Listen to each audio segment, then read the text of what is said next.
हाँ बेटा, good morning. क्या हाल चाल? बढ़िया है। तो कल आपको मैंने बीस के बारे में थोड़ा बहुत पढ़ाया था बेटा। उम्मीद है वहां तक कोई समस्या नहीं होगी आपके। और लास्ट पॉइंट क्या देखा था बेटा? बीस की सुषुप्त अवस्था के बारे में अपन ने थोड़ा बहुत देखा था, यस या नो? अरे देखा था क्या? उसमें सुषुप्त अवस्था आई थी क्या? और कैसे तोड़ते हैं वो भी हमने देख लिया क्या? तो आपके अंदर भी सुषुप्त आ जाए तो कैसे तोड़ोगे, समझ गए? कैसे तोड़ोगे? है? आप वाला उपचार अब आएगा। जैसे सर्दियों का टाइम आ गया है तो भाई आपके ठंड वाली सुसुप्त अवस्था आएगी, तो पानी की तो काफी बचत होनी है। तो उस सुसुप्त अवस्था को किससे तोड़ेंगे? गर्म जल से। अरे किससे तोड़ेंगे? तो यहाँ पर भी कुछ गर्म जल काम आएगा बेटा। तो लास्ट पॉइंट क्या था बेटा अपन ने?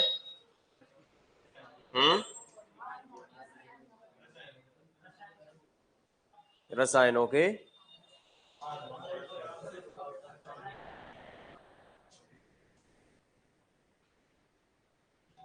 बेटा एक काम कर, ये नीचे ऐसा पड़ा होगा, नीचे से लेकर ये खराब हो गया। जल्दी जा, ऑफिस में पड़ा होगा ना, ऑफिस में।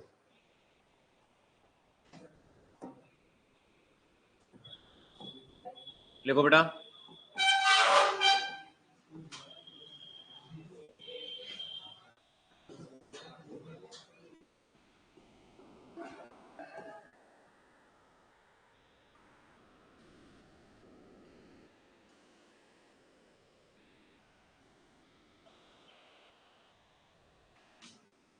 इसमें हमने देख लिया था बेटा लास्ट पॉइंट, स्कैरिफिकेशन देख लिया था इसमें। अरे बोलो ना बेटा, सुबह सुबह तो बोला करो। पहला क्या देखा था बेटा? स्कैरिफिकेशन। पहला क्या देखा था बेटा? स्कैरिफिकेशन मतलब खुरचने वाला कार्य हो गया था बेटा। दूसरा पॉइंट क्या देखा था?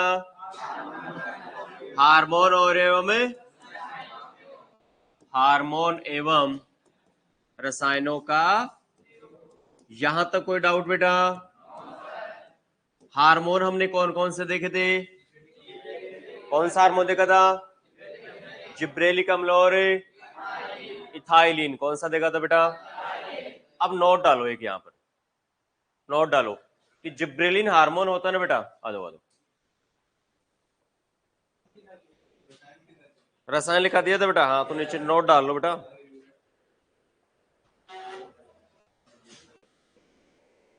नोट डालो कि जिब्रेलिक अम्ल होता है ना, जिब्रेलिक अम्ल ये एमाइलेज एंजाइम का निर्माण करता है बेटा। नोट में लिख दो, जिब्रेलिक अम्ल एमाइलेज एंजाइम का निर्माण करता है बेटा।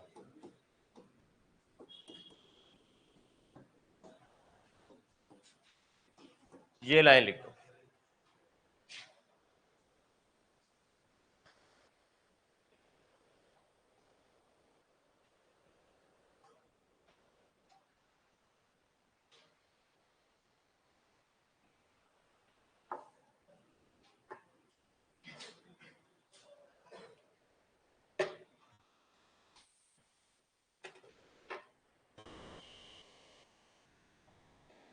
अरे माइक ही ले आया बेटा।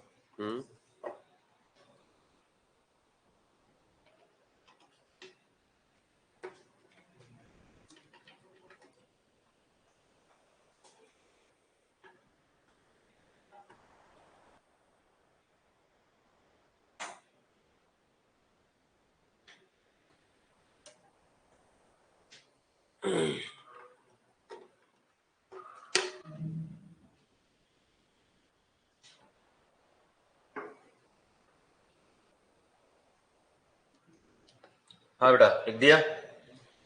बेटा माइक थोड़ी मंगवाया था मैंने, तो यही मंगवाया था, बैग ही है। ध्यान रखना, घर वाले कभी तेरे लिए लाए कुछ मंगवा, कुछ और मत लेना। ऐसी चीजों का ध्यान रखा करो बेटा, छोटी छोटी चीजें हैं ये जीवन में, सीखने को मिलेगा है। पता चला कुछ और मंगवाया ले कुछ और आया। है, फिर वापस देने के लिए गया, फिर कुछ और ही ले आया जो कभी सोचा ही नहीं था घर वालों ने। है, होता है ऐसा जीवन, कोई बात नहीं, ध्यान रखा करो। तो जो जिब्रेलिक अम्ल होता है बेटा, ये किसका निर्माण करता है भैया जी? एमाइलेज एंजाइम का। अब दो विधि अपन ने देख ली थी, तीसरी विधि है बेटा लाल प्रकाश से उपचार। तो लिखो लाल प्रकाश से उपचार। अभी अभी जो प्रकाश मिल रहा है मोस्टली वो कौन सा प्रकाश है? लाल। कौन सा है बेटा? कौन सा मिल रहा है बेटा? लाल प्रकाश मिल रहा है। तो लाल अच्छा होता है क्या बेटा? अरे भाई, जो सूर्य का प्रकाश है वो सुबह सुबह का अच्छा होता है या दोपहर का अच्छा होता है? शायद सुबह का ज्यादा बढ़िया होता है। आपको विटामिन डी ज्यादा कब मिलता है? सुबह ही मिलता है। ऐसा थोड़ी है कि दोपहर के 2:30 बजे बैठ के 1:30 बजे बैठ के फिर ले रहे हो। ओहो, वाह, पता चला शाम तक झुलस गए पौधे की तरह। और झुलसते झुलसते यही कह रहे हो विटामिन डी मिला था, है? तो ऐसे हालात ना हो जाए। तो आप भाई साहब ऐसा नहीं कि जून के महीने में आप दोपहर के 12:30 बजे बैठ के कह रहे हो घर वालों को मम्मी विटामिन डी ले रहा हूं, अभी कुछ कहना मत, फिर पता चला शाम को कहीं कुछ और ले रहे हो। ऐसा ना हो जाए। तो सुबह सुबह कौन सा प्रकाश मिलता है बेटा जी? तो यहां पर अपन देखें, ध्यान रखना बेटा, यहां से बेसिक क्वेश्चन पूछा जाता है आपके कि बीजों को सर्वाधिक अंकुरित होने के लिए उनको किस प्रकार का रंग चाहिए, या किस प्रकार का या कौन से रंग का प्रकाश चाहिए बेटा? लाल रंग का। कैसा चाहिए बेटा? अब यहां पर एक फसल को टारगेट मोस्टली किया गया है। कौन सी फसल है? तंबाकू। कौन सी फसल है बेटा? तो मेरे साथ साथ में लिखो, तंबाकू के बीजों का सर्वाधिक अंकुरण, तंबाकू के बीजों का सर्वाधिक अंकुरण लाल प्रकाश से होता है। लाल प्रकाश से। और बाकायदा आप नोट लगा के लिख सकते हो यहां पर कि लाल प्रकाश से या लाल प्रकाश में सभी बीजों का अंकुरण या सभी फसलों के बीजों का अंकुरण अच्छा होता है।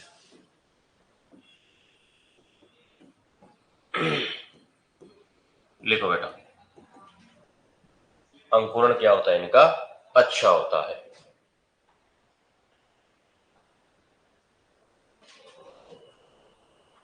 क्वेश्चन भी पूछ लिया जाता है सीधा यहां से।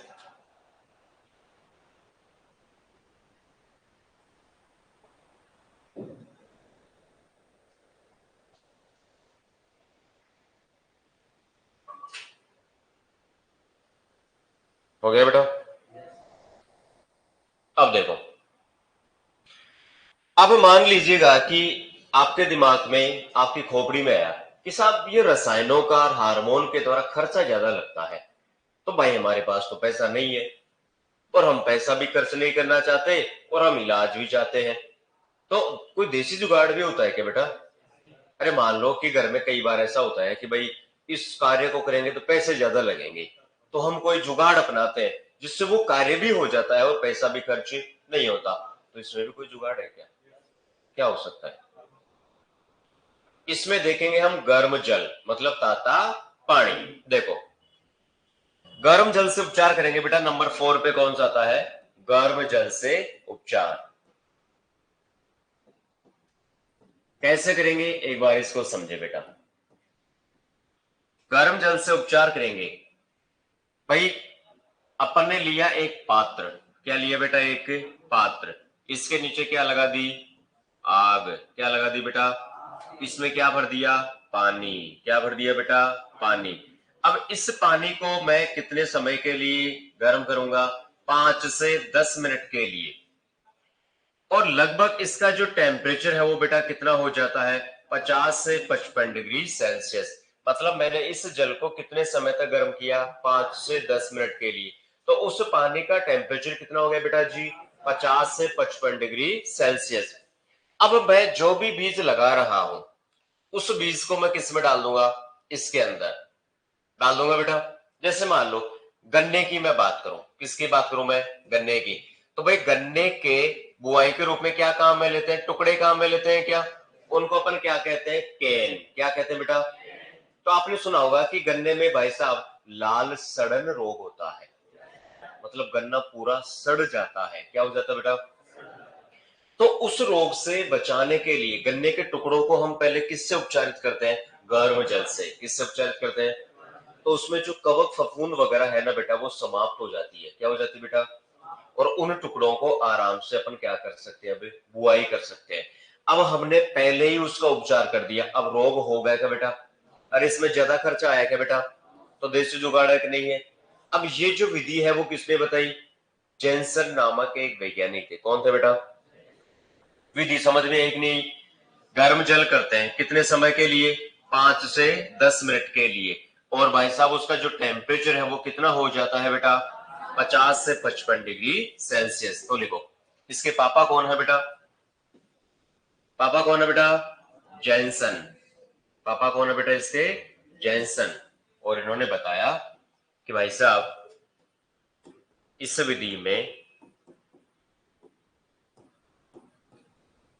5 से 10 मिनट के लिए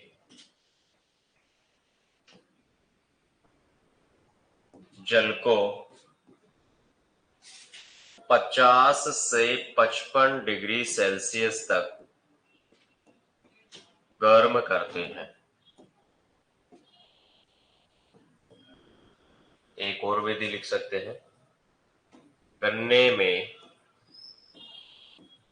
लाल सड़न रोग के रोकथाम हेतु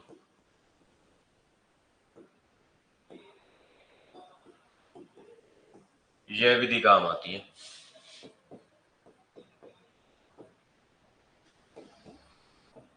ठीक है बेटा? जो लाल सड़न रोग है वो कवक या फफूंद के द्वारा होता है। कोलेटोट्राइकम फेल्केटम नामक कवक का नाम आपने सुना होगा कहीं ना कहीं, तो है ना? तो उसके द्वारा होता है, नोट कर लीजिएगा इसको।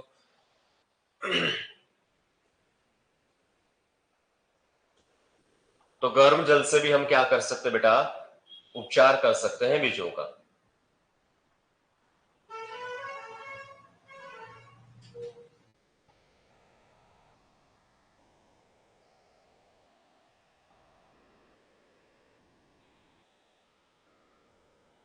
हो गया बेटा? लिख दिया बेटा जी? लास्ट पॉइंट लिखो, उष्मा उपचार। बेटा लिख लिया ना सबने? लिख लिया बेटा? ठीक है। अब है उष्मा उपचार। क्या है बेटा? उष्मा उपचार।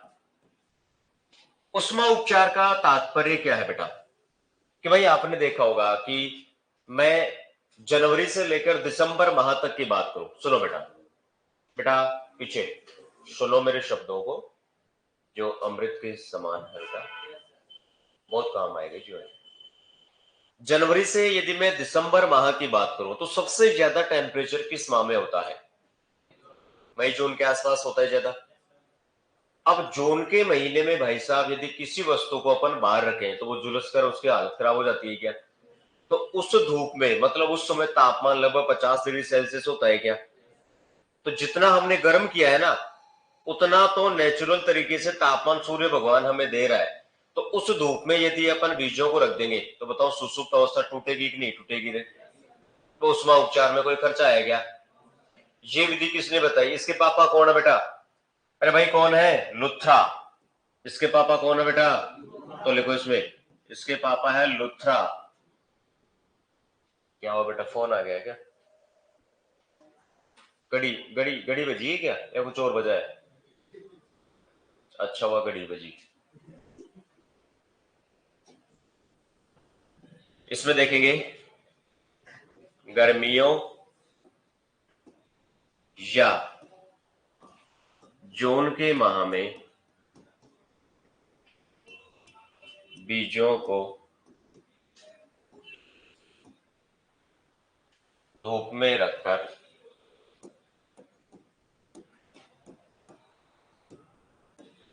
सुषुप्त अवस्था को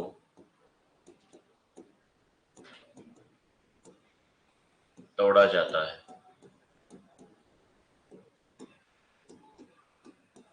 सुषुप्त अवस्था को तोड़ा जाता है। ये विधि हो गई कौन सी बेटा? ये सुसुप्त अवस्था को तोड़ने की विधियां हो गई। एक बार इसको लिखो, फिर मैं थोड़ा और एक्सप्लेन कर देता हूं, दोबारा से मैं रिवाइज करवा दूंगा। फटाफट से लिखे आप, इसमें आप ज्यादा समय ना गवाएं, लिखने में बिल्कुल भी ज्यादा टाइम ना गवाएं बेटा। लिख लिया?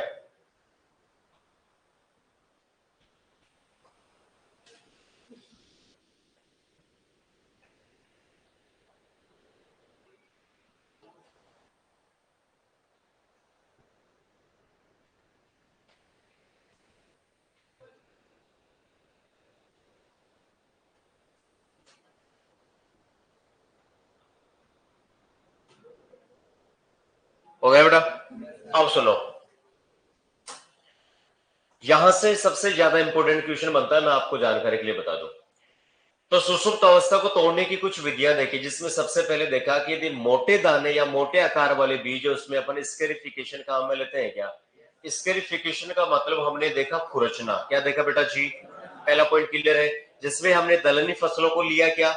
फिर हमने देखा हार्मोन और रसायनों का प्रयोग। हार्मोन में कितने हार्मोन देखे?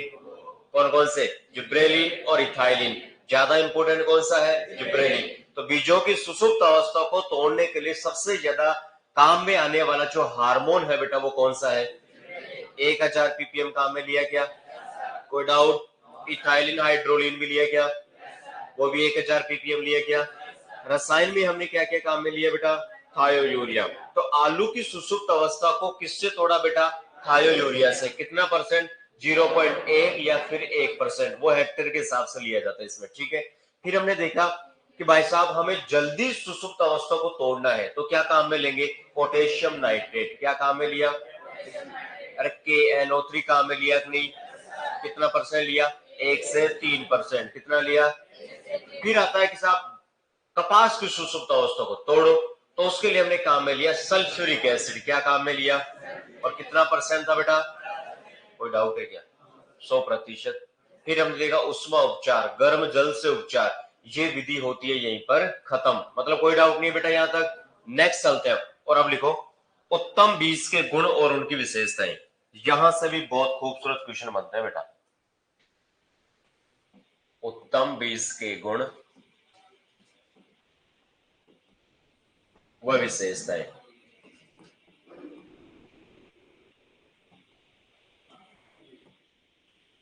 उत्तम बेस के गुण व विशेषताएं कि एक बार लिखो हेडिंग, फिर मैं आपको थोड़ा एक्सप्लेन करता हूं ये होता क्या। हेडिंग में ही बहुत कुछ छुपा होता है बेटा, ढूंढने का प्रयास किया करो थोड़ा ना, क्वेश्चन यहीं पर मिल जाता अपने को।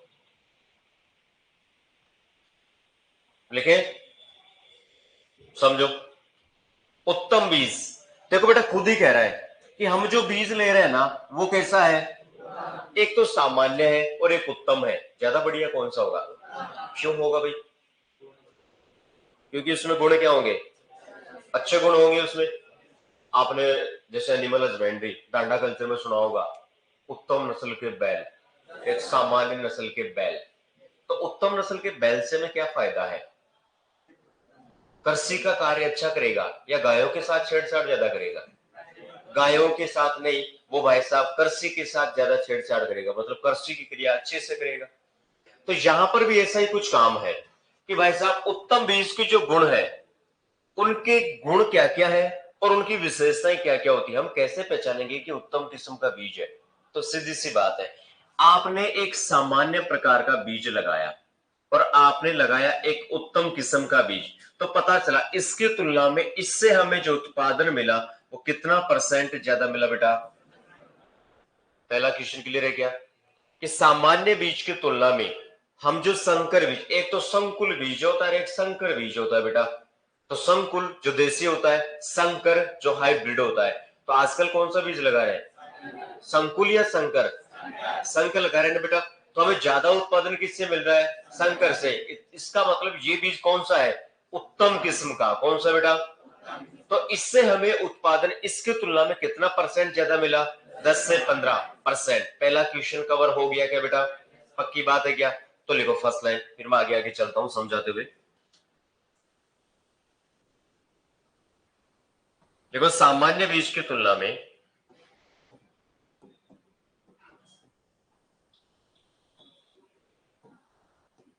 सामान्य बीज की तुलना में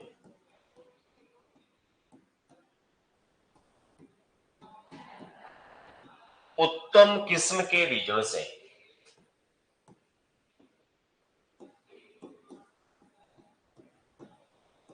दस से 15%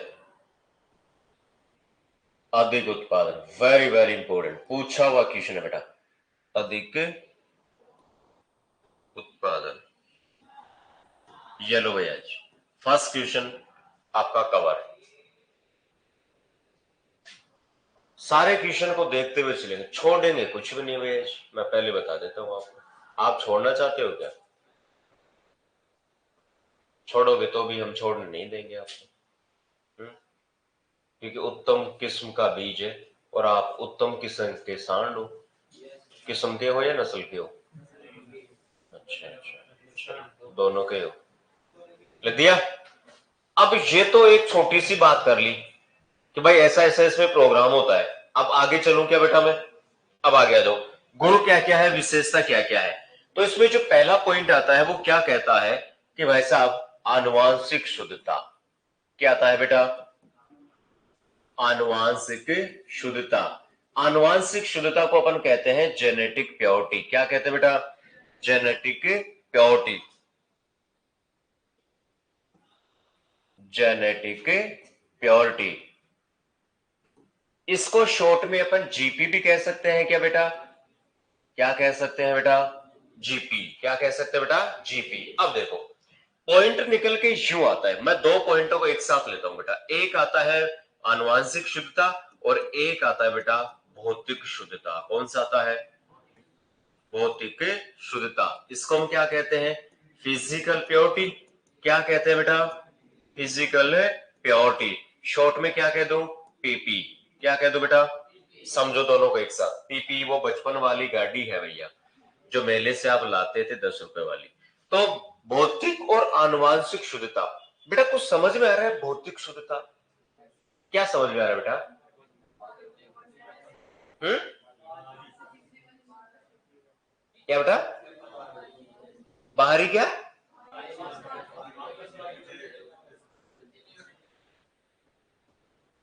किसके क्या नहीं होना चाहिए? पता नहीं क्या क्या बोल रहे, जो इच्छा हुई वही बोल रहे। हाँ, अरे भौतिक शुद्धता का मतलब है कि हम जो बीज ले रहे हैं ना फसल का, उसमें कोई कंकड़ पत्थर वगैरह नहीं होना चाहिए, खरपतवार के बीज वगैरह नहीं होने चाहिए, कोई टूटा हुआ बीज नहीं होना चाहिए। मैंने कुछ और थोड़ी कहा, यही तो कहा था। आप भी कुछ ऐसा ही बोल रहे होंगे भैया जी। हाँ तो फिर आप डाउट कैसे कर रहे हो ऐसे है सुबह सुबह?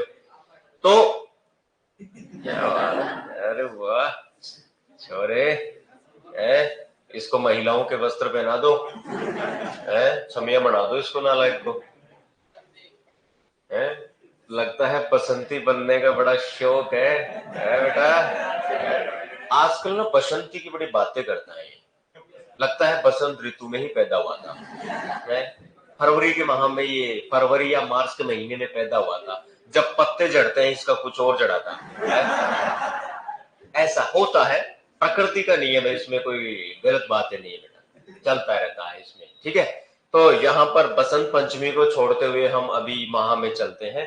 तो इन दोनों का तात्पर्य ये निकलता है कि हम जो बीज ले रहे हैं वो बिल्कुल शुद्ध होना चाहिए, कंकड़ पत्थर उसमें मिक्स नहीं होने चाहिए, खरपतवार के बीज नहीं होने चाहिए, टूटा हुआ बीज नहीं होना चाहिए। टूटा हुआ बीज का मतलब है कि मान लो कि अपने जो बीज लिया वो टूटा हुआ है, इसका मतलब उसमें बच्चा टूट गया, आधा बच्चा टूट गया, तो आधा बच्चा उग सकता है क्या?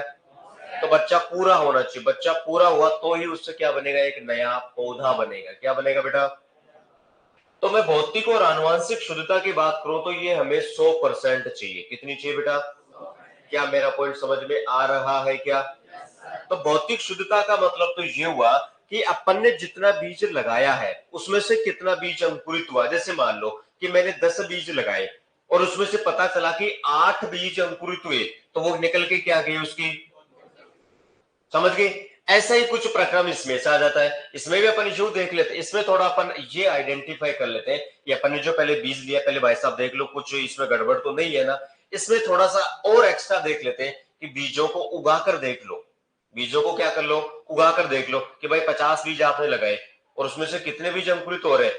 ये बात मोस्टली किसमें लागू होती है, आनुवांशिक शुद्धता में। किसमें लागू होती है बेटा, तो आनुवांशिक शुद्धता में ये बीज लागू होती है, तो उसको हमने क्या कह दिया, ग्रो आउट टेस्ट। क्या कह दिया बेटा, तो क्वेश्चन पूछा हुआ है जेट में कि आनुवांशिक या बीजों की आनुवांशिक शुद्धता को कौन से टेस्ट के द्वारा ज्ञात किया जाता है, ग्रो आउट टेस्ट। ग्रो का मतलब ग्रो करना, बढ़ना, और जो नहीं हो रहे उनको क्या कर दो, ये हमने क्या किया, टेस्ट किया। तो मैं शुद्ध हिंदी में कह दूं, बीजों को उगा कर देखना। क्या करना बेटा, बीजों को उगा कर देखना। पहला पॉइंट समझ में आया क्या बेटा, अरे बेटा बोलो ना, बीजों को उगाकर देखना, पहला पॉइंट क्लियर। सेकंड पॉइंट क्या निकल के आता है, भौतिक शुद्धता। एक बार इसको कॉपी करो, फिर इसका एक फॉर्मूला आएगा, फिर आगे वाले पेज पे चलते हैं। जल्दी कॉपी करो इसको, पहला पॉइंट लिखो।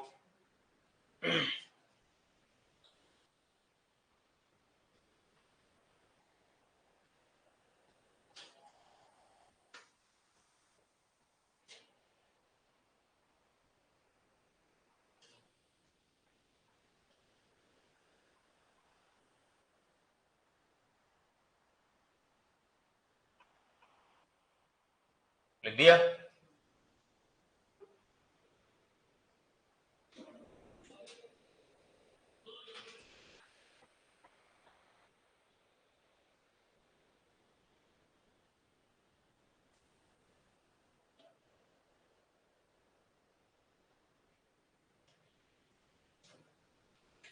दूसरा लिखो भौतिक शुद्धता।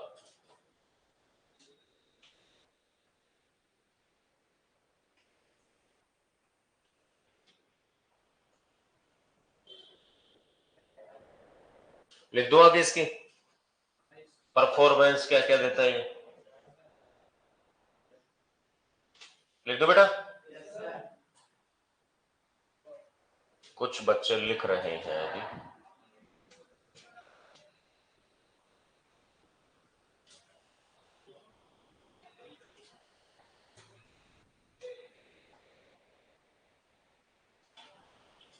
लिखो इसका फॉर्मूला।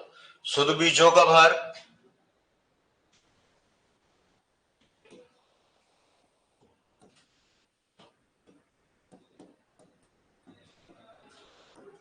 बटे नमूने के लिए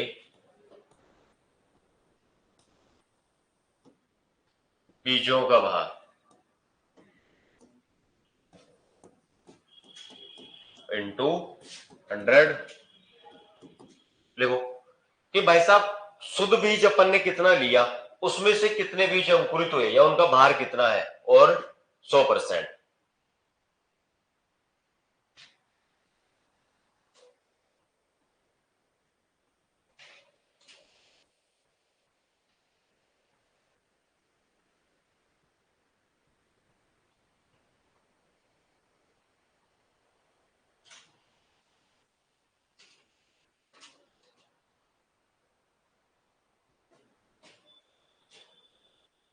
हो गया बेटा,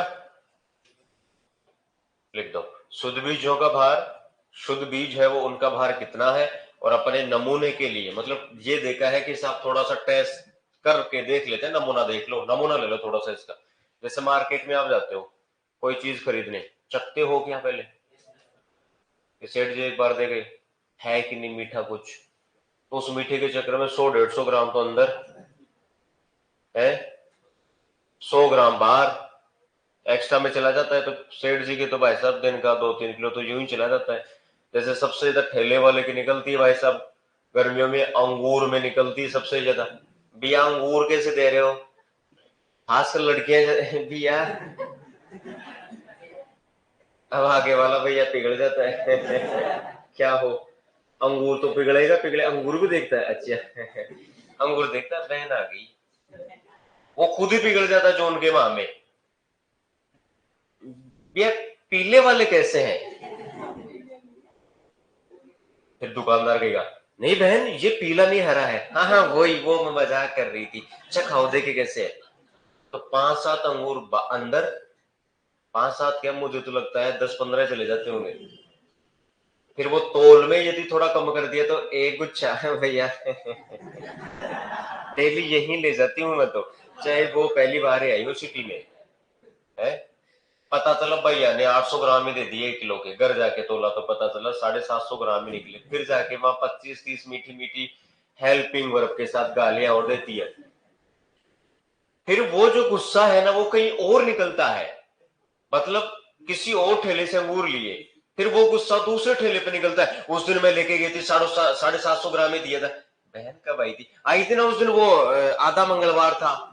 आधा मंगलवार, हाँ हाँ, जो भी था वो था, लेकिन आपने इतना ही दिया था। तो ऐसा हो जाता है। तो जीवन में ये प्रक्रियाएं चलती रहती है। आ जाओ, तो नमूने के लिए भी हमने क्या ले लिया, और ठेले वाले भैया को भी क्या बना दिया, नमूना बना दिया। क्या बना दिया। अब यहां पर अपन बात करें छोटी सी, कि बीजों के अंदर हम तो ये चाहेंगे भौतिक और आनुवांशिक शुद्धता कितनी प्रतिशत होनी चाहिए बेटा, 100% होनी चाहिए। तो लिखो, बीजों में भौतिक शुद्धता व आनुवांशिक शुद्धता 100% होनी चाहिए। जीपीपीपी का मतलब समझ गए ना। लिखो भाई, बीजों में physical purity and genetic purity 100% होनी चाहिए, वो बीज उत्तम होता है।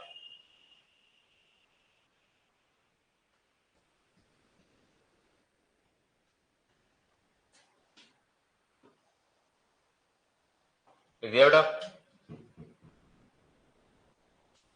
आगे लिखो, नेक्स्ट कौन सा पॉइंट है, तीसरा या चौथा,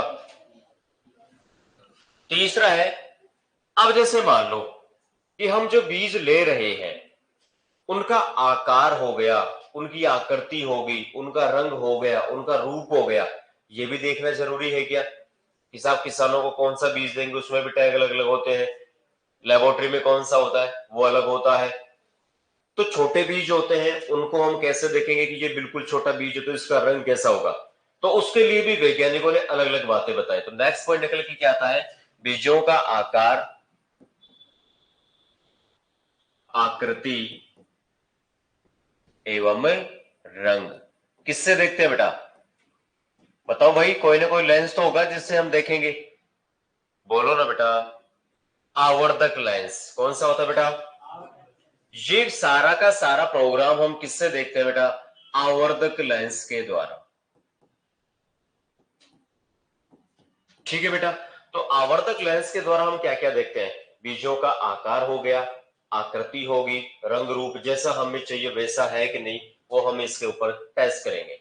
लेकिन यदि बहुत छोटा आकार है तो उसके लिए क्या देखेंगे, पराबैंगनी किरणों के द्वारा। अरे हाँ है ना।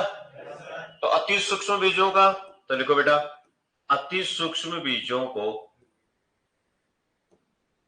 अति सूक्ष्म बीजों को उनके पराबैंगनी किरणों के द्वारा,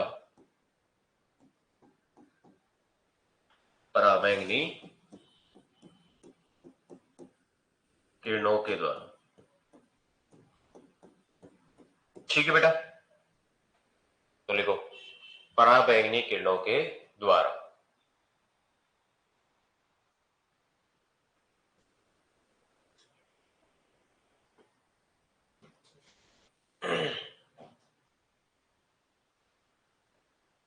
हो गया, बीजों का आकार, आकृति और रंग हो गया। नेक्स्ट ले बेटा, नंबर 4 आता है बीजों में नमी की मात्रा।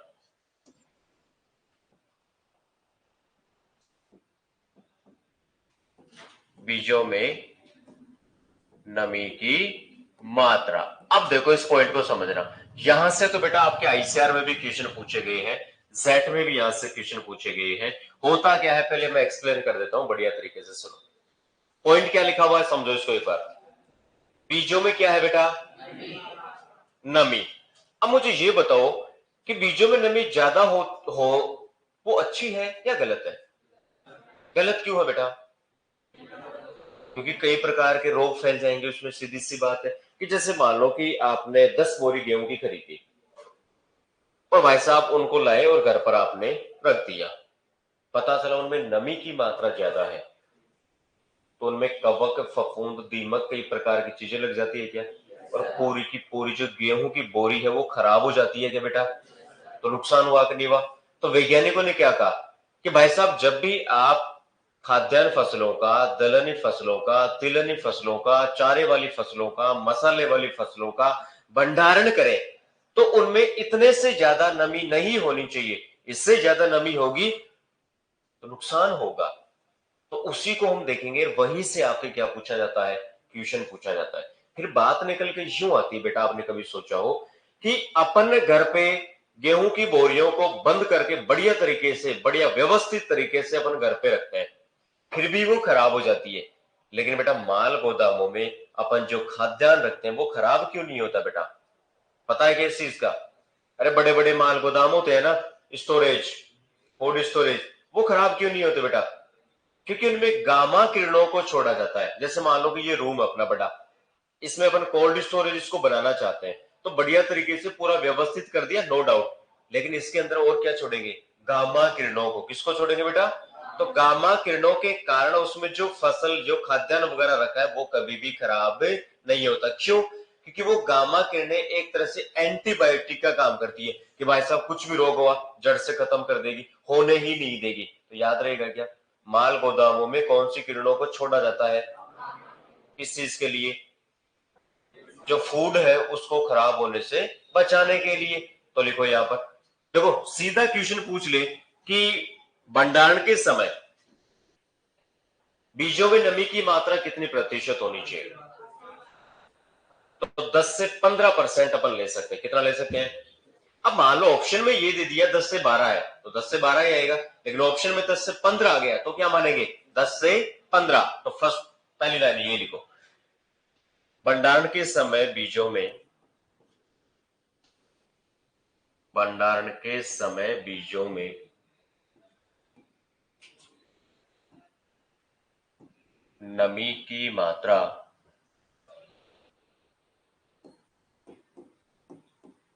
10 से 15% होनी चाहिए। पहला क्वेश्चन बहुत खूबसूरत क्वेश्चन,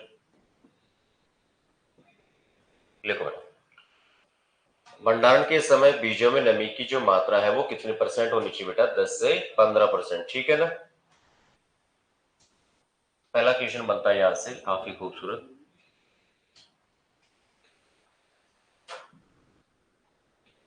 ये नोट लगा के लिख दो, माल गोदामों में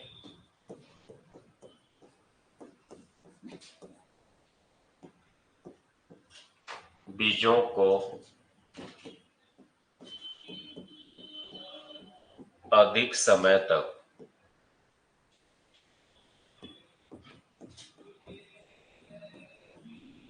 सुरक्षित रखने के लिए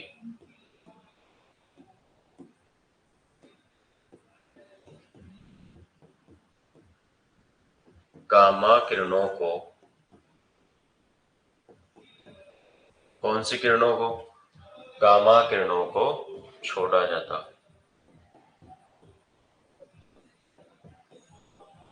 ठीक है बेटा, नोट करो। ये भी बड़ा खूबसूरत क्वेश्चन बनता है।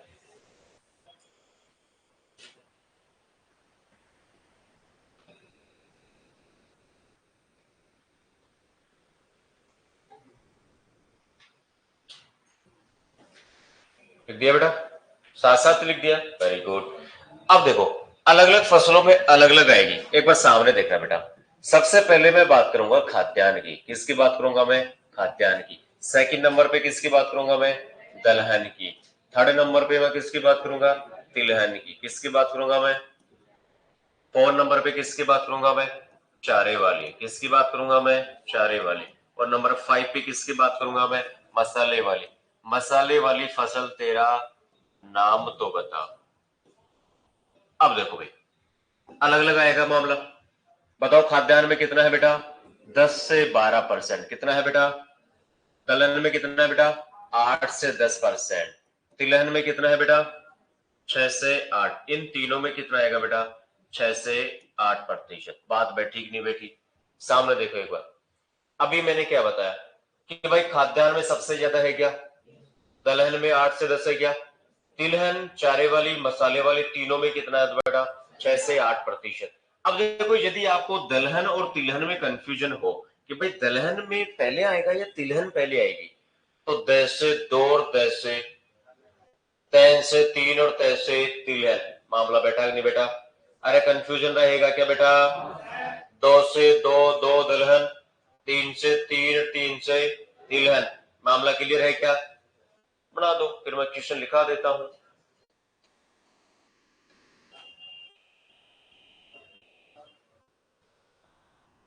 चार में चारे वाली है, देखो आप भी ट्रिक सीख गए ना। ये होता है संगत का फर्क। 5 में कैसे आएगा? मसाले वाली ठूस दो। हाँ सब्जी है, डाल दो। लिखो बेटा।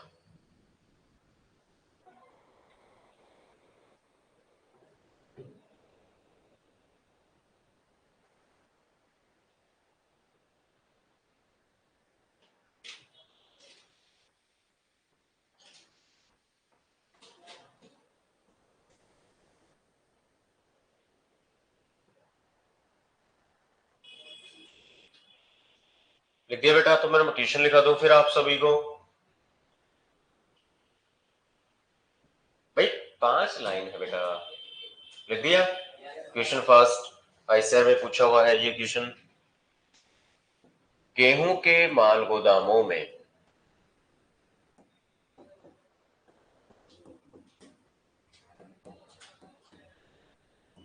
भंडारण के समय, गेहूं के माल गोदामों में भंडारण के समय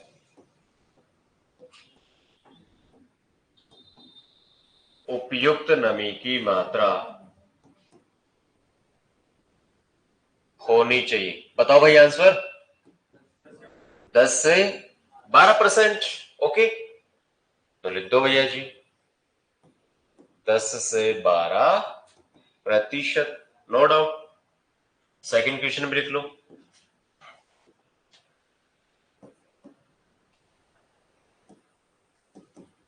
मूंग तथा रिंजका में, या फिर दूसरी फसल ले लो यहां पर, मूंग तथा मूंगफली में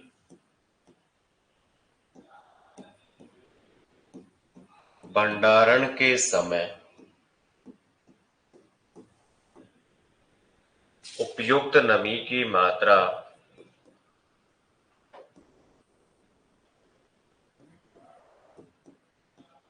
होनी चाहिए। बताओ भैया। बताओ भाई। किसमें? मूंग में तो कितना आएगा, और मूंगफली में? समझ गए? तो मूंग में तो कितना जाएगा? 6 से 8, या 8 से 10? 8 से 10%। और मूंगफली तिलहनी है तो 6 से 8%, है ना। क्वेश्चन नॉर्मल भी ले सकता है और घुमाकर भी आपको पूछ सकता है। नमी की मात्रा क्वेश्चन में दे दे, ऑप्शन में आपको फसल दे दे, ऐसे भी क्वेश्चन पूछ लेता है। ठीक है बेटा? चलो देखो एक बार, आज जो अपन ने पढ़ा है उसको मैं एक बार रिवाइज करवा देता हूं। फटाफट सामने देखो बेटा। हमारा जो मेन टॉपिक था वो क्या था बेटा? बीज सुषुप्त अवस्था को तोड़ने की विधि है, जिसमें अपन ने फर्स्ट देखा खुरचना। दूसरा पॉइंट अपन ने क्या देखा बेटा? कि भाई साहब इसमें हम रसायनों और हार्मोन का छिड़काव करते हैं। थायो, यूरिया, पोटेशियम नाइट्रेट, सल्फ्यूरिक अम्ल हो गया था। इसके अलावा हार्मोन में क्या देखा? जिब्रेलिन और इथाइलिन। फिर हमने क्या देखा बेटा? लाल प्रकाश से उपचार, जिसमें कौन सा प्रकाश अच्छा रहता है? लाल। जिसमें बीजों का अंकुरण क्या होता है? अच्छा। फिर कौन सा उपचार देखा? गर्म जल से, जिसमें कुछ समय के लिए जल को क्या करते हैं? गर्म करते हैं। और गन्ने का जो लाल सड़न रोग है वो इससे खत्म हो सकता है क्या? फिर हमने उष्मा उपचार देखा क्या? पापा कौन थे बेटा? लुथ्रा। कौन थे बेटा? उत्तम बीज के गुण और विशेषताओं को देखा गया, जिसमें हमने देखा कि सामान्य बीज की तुलना में जो उत्तम बीज का गुण होता है उसे उत्पादन कितना परसेंट अधिक होता है? 10 से 15। फिर पहला पॉइंट क्या देखा? आनुवांशिक शुद्धता। और इसकी हम जांच हम किससे करते हैं बेटा? Grow out test. और इसका अर्थ क्या होता है? बीज को उगाकर देखना। दूसरा पॉइंट क्या है बेटा? भौतिक शुद्धता। मतलब समझ गए थे क्या? इसका फॉर्मूला क्या है बेटा? शुद्ध बीजों का भार और उस नमूने में कितने लिए हैं अपन ने बीज। और ये हम कितना देखते हैं कि भाई दोनों में मात्रा कितनी होनी चाहिए, 100%।